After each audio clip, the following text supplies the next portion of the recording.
Welcome. Good afternoon, Commissioners. Steve Cox, 1908 37th Avenue, Vero Beach, Florida. I had the pleasure of talking to a couple of you yesterday, Mr. Davis and Mr. O'Brien, who returned my phone calls. I've kind of shortened my talk today because a lot of things that I was going to talk about, points I was going to make, have already been gone over multiple times. 20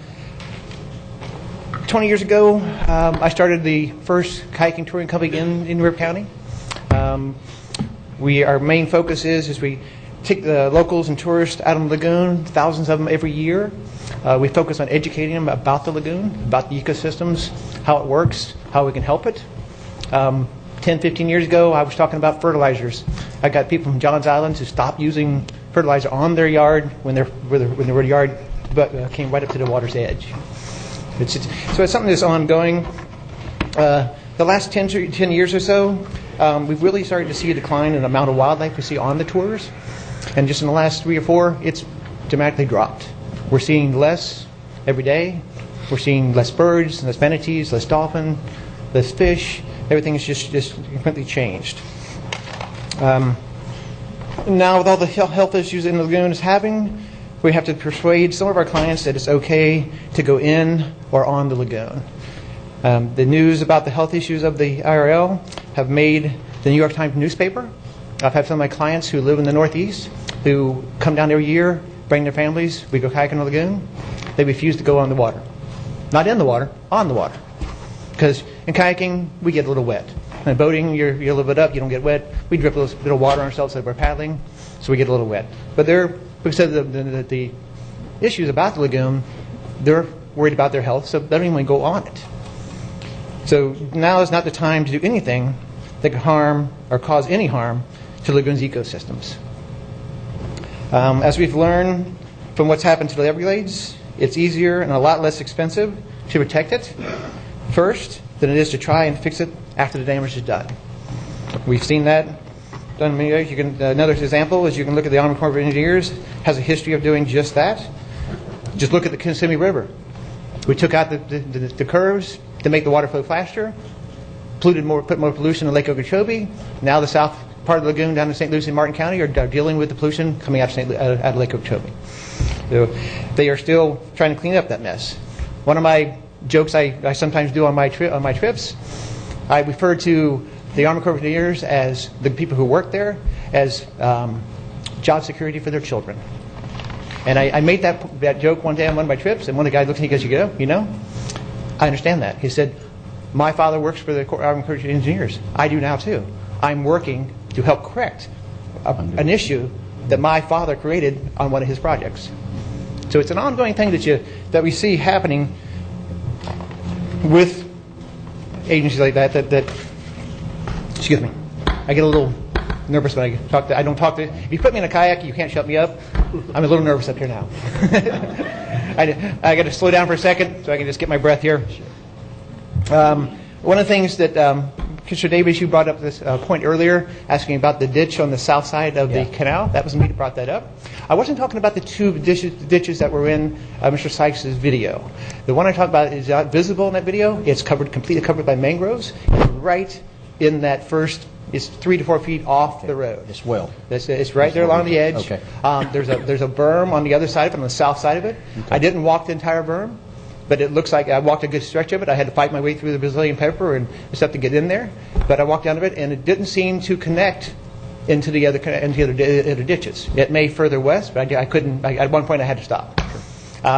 That was the issue you were talking about, that you were concerned with the turbidity running off the road. Yes. One of your things that why we should pave the road, because that turbidity is running off into the lagoon. And my point was that ditch does not connect to the lagoon. On the eastern edge where it comes right up by the boat ramp, there's a berm there where the high ridge is that doesn't have a culvert underneath it. So it can't flow east. It might, at high water, it might wrap back around and come in one of those ditches. I didn't look that far. Right, and the other half of my concern was whether or not those mangroves that are to be disturbed were in tidal water, and if that didn't go to the tide, then it's not in tidal water, and that's why I was kind of trying to figure out both things at the same time. I did a little research after we talked yesterday, and I just have to find that point where I put it. I shuffled all around all over the place. Take your time. Yeah.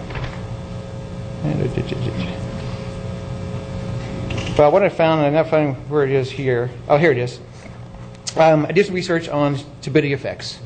And most of what I found on as far as the law is that a lot of it is geared towards the construction sites. And not really, I couldn't find mention of a dirt road saying that you couldn't have a dirt road that put your turbidity into the water. It was all construction sites with their runoff coming into the water. That's because the government wrote those rules and the government owns those dirt roads. Yeah.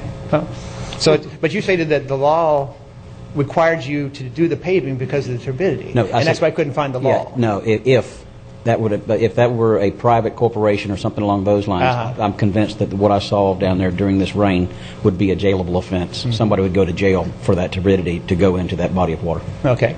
During my research, I found some items I thought would be pertinent. Is it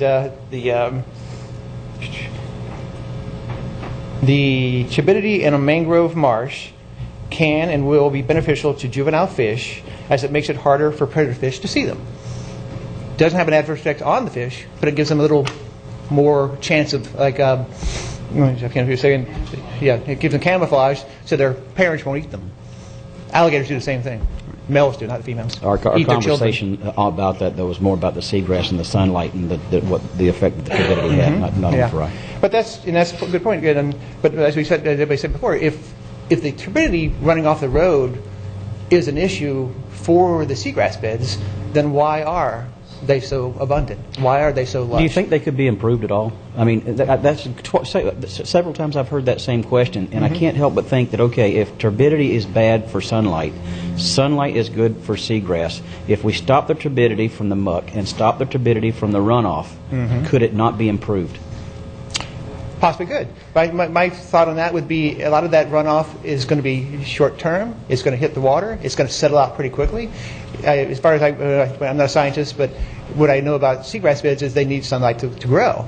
But they can take a certain amount of time without that sunlight. So it's going to come off in a rain event, settle out, sunlight, and it's going to clear. The water's going to clear up, and you're going to have the sunlight back in the grass again.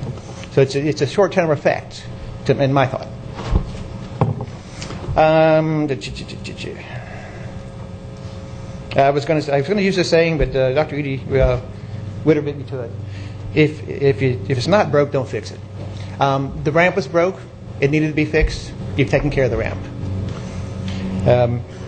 To put more of the ecosystem and less in the seagrasses at risk, to add the paving and the parking, to me just doesn't make sense. There is restricted parking down there. It gets tight, but I was down there this weekend. I spent 4 hours on Saturday, 5 hours on Sunday, talking to the boaters. I talked to 13 boaters, 8 completely against the project, 2 completely for the project, 3 in the middle. And we were talking. Mr. Zork was talking about a compromise. Where do we look here? And they were looking at against the paving, against the parking, even though they parked down there. They were against the parking. But they said they could see maybe some dredging coming out from behind the ramp, 50 to 75 feet, to get access a little better. Because sometimes at low tide, they said they had trouble turning their boat around. So one of them told me that he has to push out, turn around, and then drive out, because he can't back out and turn around. So I didn't.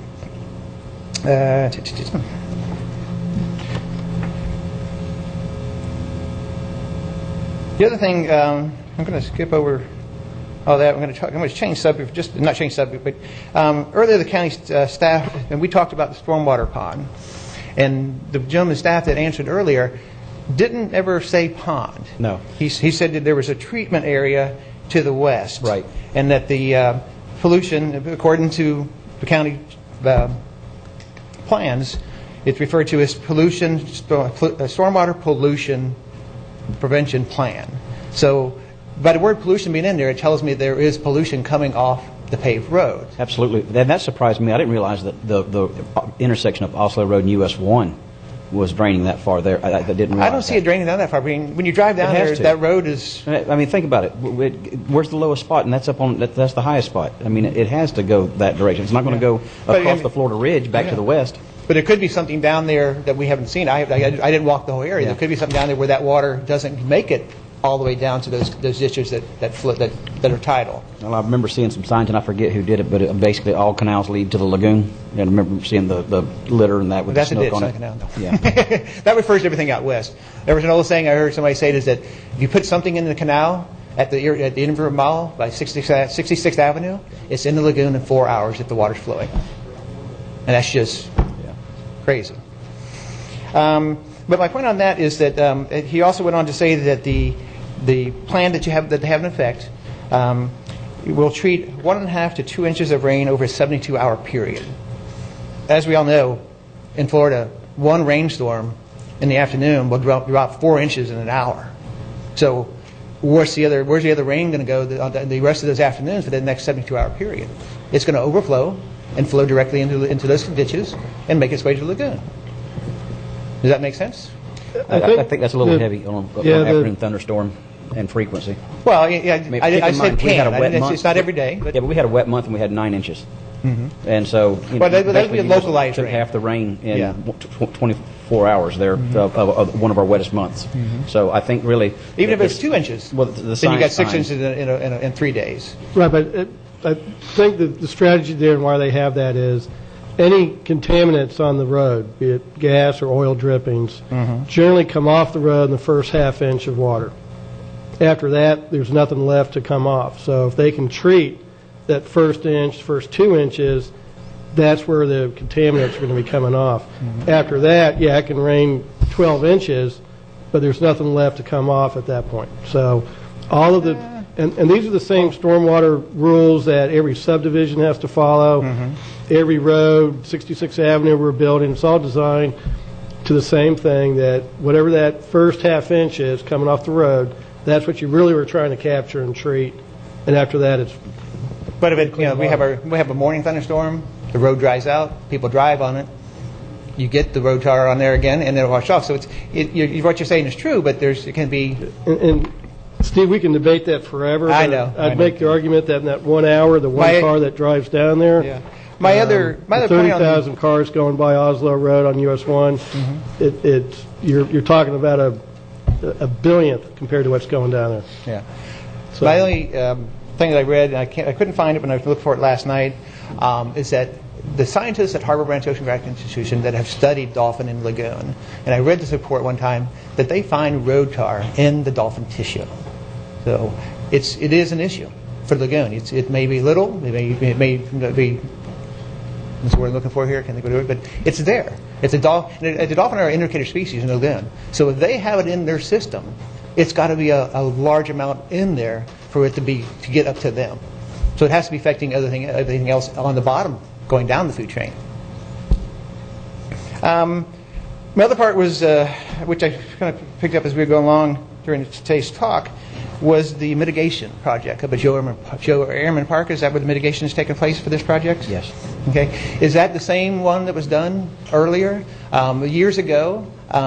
Jens is shaking his head no.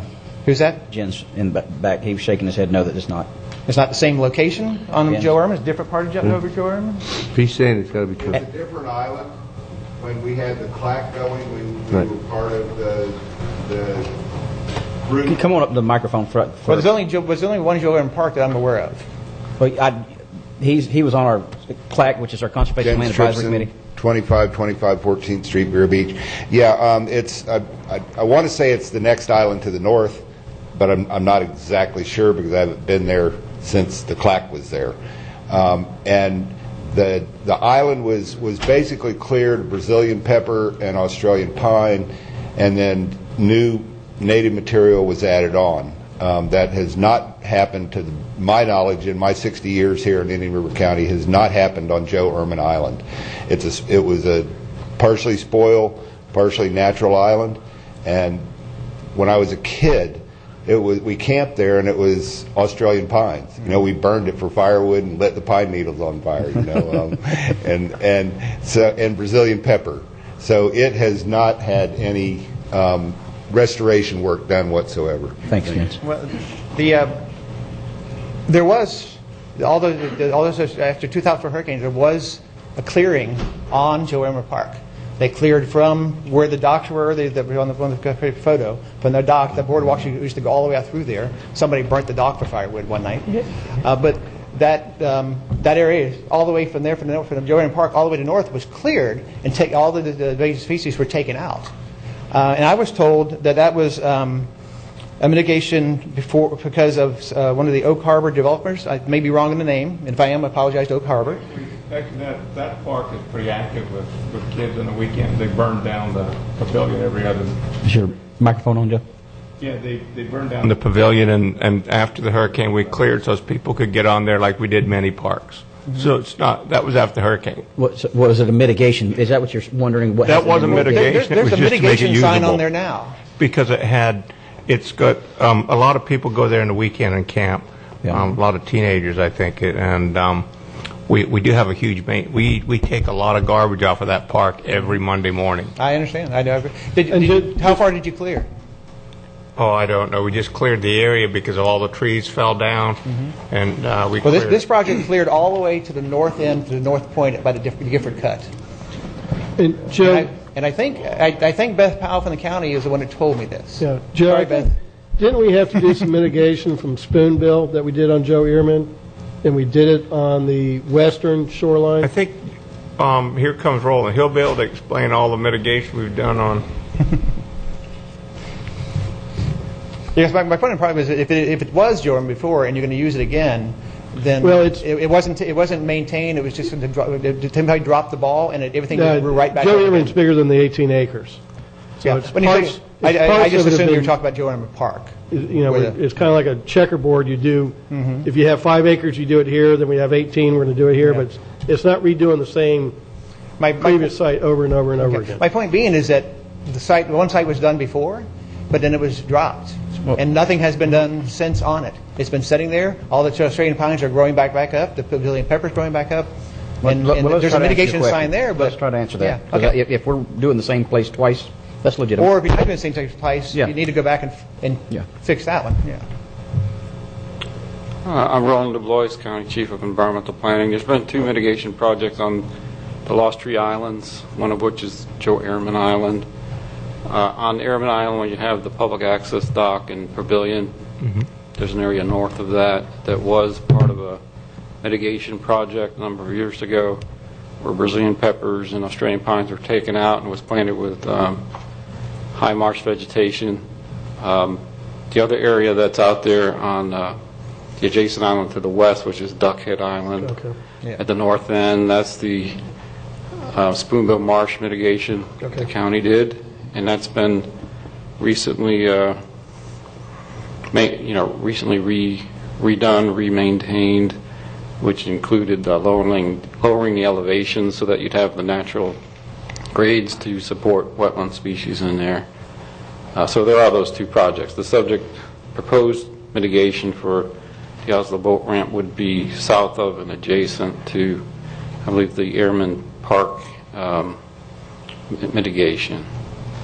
I think conceptually, this did go before the Land Acquisition or the Conservation Lands Advisory Committee a couple years ago about a conceptual restoration plan for the overall Lost Tree Islands, where there'd be incremental mitigation on the islands, piggybacking projects one after the other to kind of strategically over time do a bigger restoration of the islands. And this proposed mitigation for the Oslo boat ramp would fit into that general scheme. Okay.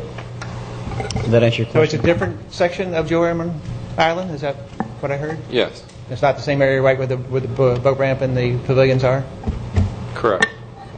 So if it's a different section, I'm just questioning why we're doing a different section when the section that was done before is right back to where it was when the mitigation was done previously.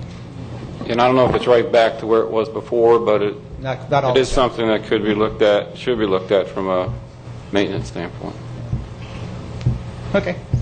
Last thing, we were talking about that you couldn't use the boat registration fees except for things that involve boating, boat ramps, dockage, that kind of thing. Is that correct? That's where it needs to be used? That was the question for Jason. He's not Okay. Yeah, here. But it's going to be related to, it's definitely, we've used that money to rebuild ramps and roads and parking lots so people can park. Would it be used for docks that are connected to or butt up right to a boat ramp? I'm referring to Round Island Park. Those of you who have been there, if you walk the boardwalks to the north side of the boat ramps, it's in bad repair. It's falling down. I think we just fixed that, didn't we, last No, you month? fixed the fishing pier on the back. Yeah, because we did a major, and we're working our way around right now. And that's a maintenance program. Is it? That's more of a maintenance. We're putting something back. Okay. So it wouldn't the boating piers wouldn't come in with that And kind we've of had project? huge vandalism on our parks. Joe sorry? Arman, when you talk about Joe Arman, mainly that clearing was due to vandalism. The area you're thinking of, right where you get off the boat and the pavilion is, right next to the. And I've gone out there with our people because they have to go out there. They clear those islands constantly. Yeah. The only reason I brought it up about mitigation part because there is a mitigation sign right there when you get up on the beach. That's why I was wondering where that mitigation came from and if that was going to be the same location for this mitigation. As we know, mitigations are, I feel, is not really what they don't really replace what is taken out. You fill in wetlands, but you clear invasive species. They're two different ecosystems. I think that's it for me. I'm going to adjourn and let the next speaker talk. Thank you for your time. thank you. Can I take a quick break? We've been going for a little over 3 hours here. We're going to take a quick 10-minute break, and we will be back and continue on the ramp.